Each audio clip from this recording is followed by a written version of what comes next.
Buenos días, bienvenidos a ISEO, Instituto Superior de Estudios de Occidente. En este momento vamos a revisar nuestro bloque o nuestra unidad número 2 de nuestro módulo de neuropsicología. Y bueno, sean todos bienvenidos y vamos a comenzar. Y bueno, como les decía, el nombre de esta segunda unidad se llama Estructura de un programa de rehabilitación neuropsicológica, que es parte de nuestro módulo 14 de Neuropsicología y Rehabilitación Cognitiva, que es parte y forma de nuestro doctorado en salud mental. Y bueno, vamos a comenzar con nuestro objetivo de la unidad número 2, el cual es describir la estructura básica de un programa de rehabilitación neuropsicológica. ¿Sí? Entonces, bueno, vamos a ver nuestros 5 temas que vamos a revisar en esta unidad. Y bueno, nuestro primer tema, el tema 2.1 llamado evaluación neuropsicológica, pues bueno, aquí nos dice que consiste precisamente en la aplicación de una serie de pruebas o tareas o cuestionarios que miden diversas habilidades cognitivas, por ejemplo, la atención, la concentración, el lenguaje, la memoria, la planificación, donde están comúnmente comprometidas por lesiones cerebrales, trastornos neurodegenerativos, que serán llamadas las demencias, o trastornos cognitivos como el déficit de atención. Entonces, bueno, en la evaluación neuropsicológica pues nos permite generar un perfil de fortalezas y debilidades cognitivas, el cual permite contribuir a dudas diagnósticas o informar la planificación de intervenciones de rehabilitación. Por ejemplo, ayudar a cada paciente y familia a planificar el manejo de los déficits cognitivos y disminuir, por lo tanto, su impacto en actividades de la vida diaria, como son el estudio, trabajo, interacciones sociales. ¿Sí? Una evaluación neuropsicológica pues usualmente toma entre 4 y 6 horas dependiendo de la complejidad de cada paciente y de las pruebas que se apliquen. Esta se compone de una entrevista individual con la persona con que tenga una lesión cerebral, una entrevista con los familiares, aplicación de test y cuestionarios, así como la devolución de los respectivos resultados. Sí, este es nuestro tema 2.1. Posteriormente vamos a pasar a nuestro tema 2.2 llamado establecimiento de los objetivos. Y bueno, uno de los principales objetivos de la neuropsicología pues es que podemos explicar los patrones de procesos cognitivos que se ven alterados y de los que pues normalmente permanecen preservados en los sujetos con daño cerebral. Es decir, determinar qué componentes del sistema cognitivo no están funcionando de manera adecuada y poder dar una explicación a su patrón de organización a partir de un modelo teórico, ¿sí? Del funcionamiento normal. Entonces, bueno, esto es en primer lugar. ¿Sí? En segundo lugar, es importante poder obtener información sobre el funcionamiento pues, del sistema cognitivo, ¿sí? Gracias al estudio de los patrones de conducta de los sujetos con daño cerebral. ¿Sí? Entonces, bueno, estos objetivos tienen sentido en la medida que entendamos el sistema cognitivo como un conjunto de elementos organizados de determinada manera.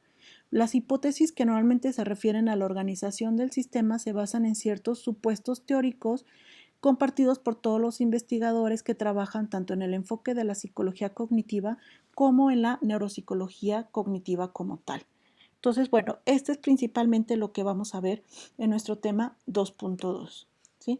Vamos a pasar a nuestro tema 2.3 llamado Plan Básico de un Programa de Rehabilitación Neuropsicológica, y este precisamente nos habla que en los primeros contactos del neuropsicólogo con el paciente, pues el especialista debe de estar atento a las quejas de la persona o del enfermo y de sus familiares, a cómo perciben ambos los problemas que presenta la persona en el momento actual y a sus posibles repercusiones en un futuro cercano y lejano. ¿Sí? Estas primeras manifestaciones son importantes por varias razones. Una, que estas son las claves que determinan el establecimiento de los objetivos específicos del programa de rehabilitación neuropsicológica tanto a corto, mediano y a largo plazo. ¿Sí? También la otra parte por la que es importante es que pueden hacer pensar, ¿sí?, sobre la necesidad de una intervención enfocada a la conciencia del paciente sobre sus déficits, es decir, poder hacer una intervención más especializada y personalizada, ¿sí? Y reflejan, ¿sí? El nivel de expectativas que tienen los familiares, las estrategias de afrontamiento que podrían ser adecuadas para ellos y la necesidad de recibir algún tipo de terapia individual o en grupo. Es decir, qué tanto les impacta o afecta para poder también trabajar sobre la parte afectiva y no solamente o meramente la parte cognitiva. Entonces, en general, los pacientes con daño cerebral acceden al servicio de neuropsicología de las unidades de daño cerebral en los centros de día o de consultas privadas una vez que ya tienen que, pues ya el alta hospitalaria y que ya deben de enfrentarse a la nueva situación. Es importante como realizar estos ajustes y, como dicen, un plan especializado y personalizado, adaptado a las necesidades y pues obviamente a las demandas tanto de la persona como de la familia y obviamente pensando pues en su estilo de vida.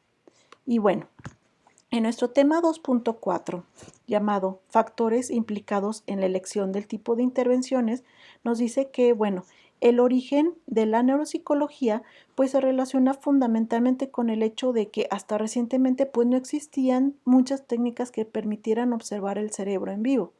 Por ello, las lesiones cerebrales no podían ser estudiadas más que directamente, lo que solo era posible que en circunstancias como tal excepcionales, por ejemplo en heridas de penetración de cuerpo, ¿sí? Es como era meramente posible, ¿sí? Todo esto condujo al intento de encontrar un método que permitiera determinar la existencia de lesiones cerebrales y de su localización, a partir del estudio de las alteraciones conductuales producidas por dichas lesiones. Sí, es lo que llamamos el denominado método de la correlación clínico-anatómica. Entonces, bueno, no obstante, estos primeros neuropsicólogos no se limitaron a constatar y describir las relaciones entre esas conductas alteradas y la localización de esas lesiones. Por el contrario, precisamente intentaron además explicarlas pues desde su conocimiento y con sus medios pues rudimentarios. Entonces, los orígenes de la neuropsicología coinciden con un periodo desde la segunda mitad del siglo XIX hasta los años 40 de este presente siglo, en el que la psicología estaba en sus albores y no disponía de un marco teórico para el estudio de las alteraciones conductuales producidas por estas mismas lesiones cerebrales. Para subsanar esta carencia, pues los primitivos neuropsicólogos idearon unos diagramas constituidos por unos centros, sí, en cada uno de los cuales pues residía un componente de la función cognitiva afectada y unas vías nerviosas que conectaban estos centros entre sí. Estos diagramas implican que las funciones cognitivas son disociables y están constituidas por componentes también disociables. Hoy están considerados como los precursores de los actuales diagramas de flujo utilizados por los modelos de procesamiento de la información. Sin embargo, pues no hay nada que perder de vista que existe una diferencia fundamental entre unos y en otros. ¿Sí? Los primeros pues son modelos del cerebro y los segundos son modelos de la función cognitiva como tal. Entonces, bueno, vamos a estar haciendo, cuando nos toque revisar este tema, pues a mayor profundidad haciendo todo este análisis. Y bueno, en nuestro tema 2.5, lo que son las consideraciones finales, pues sabemos que la rehabilitación cognitiva debe ser individualizada, personalizada, sí, como ya hablamos previamente. Las personas con un traumatismo cráneoencefálico constituyen pues un grupo muy heterogéneo. Sí, los estudios con esta población demuestran que existen ciertas variables que influyen en la eficacia de un programa de rehabilitación. Por ello, a la hora de diseñar un programa de rehabilitación hay que tener en cuenta el grado de conciencia que tiene la persona de su enfermedad, su capacidad de decidir y de autorregular su comportamiento, el grado de afectación de las diferentes funciones cognitivas y las necesidades de la familia como tal. Entonces, por lo tanto, pues un programa de rehabilitación cognitiva pues requiere todo el trabajo en conjunto, ¿no? Tanto de la persona, la familia y los terapeutas, ¿sí? De manera integral, ya que la rehabilitación cognitiva no es algo de lo que se encarga solo el profesional, sino que es un proceso que se lleva a cabo, con la máxima participación de la persona, teniendo en cuenta sus déficits cognitivos y el nivel de conciencia que tiene de estos, ¿sí? Entonces, bueno, es importante saber que la Organización Mundial de la Salud pues define 4 niveles que deben considerarse cuando se trabajan con personas que tienen una discapacidad. ¿sí? Entonces, el primer nivel se le llama neuropatofisiológico y se refiere precisamente a la alteración subyacente y al funcionamiento físico, por ejemplo, un tumor o un infarto cerebral, ¿sí? El segundo nivel se ubica en las alteraciones, es decir, aquellas pérdidas en las que se produce como resultado de un daño o una enfermedad en el nivel, neuropatofisiológico, ¿sí? Como los déficits lingüísticos o incapacidad para recordar información nueva, ¿sí? Y el tercer nivel, las limitaciones funcionales, ¿sí? Donde alude pues a los cambios que surgen en las actividades de la vida diaria, ¿sí? Como consecuencia de las alteraciones, por ejemplo, problemas de comunicación, de seguridad, de transporte, ¿sí? Y el cuarto nivel, en la participación se refiere al efecto que ejercen las limitaciones funcionales en la capacidad de la persona para llevar a cabo lo que son sus actividades sociales, como trabajar, como ser un funcional padre o madre y vivir con independencia, ¿sí? Entonces, estos son nuestros 4 niveles propuestos por la Organización Mundial de la Salud. Y bueno, por este momento sería todo sobre este tema. ¿Sí? Les digo que es a grandes rasgos. Lo que es la neuropsicología es un tema sumamente amplio y sumamente estudiado. Entonces, bueno, más adelante vamos a revisar a profundidad estos temas. ¿Sí?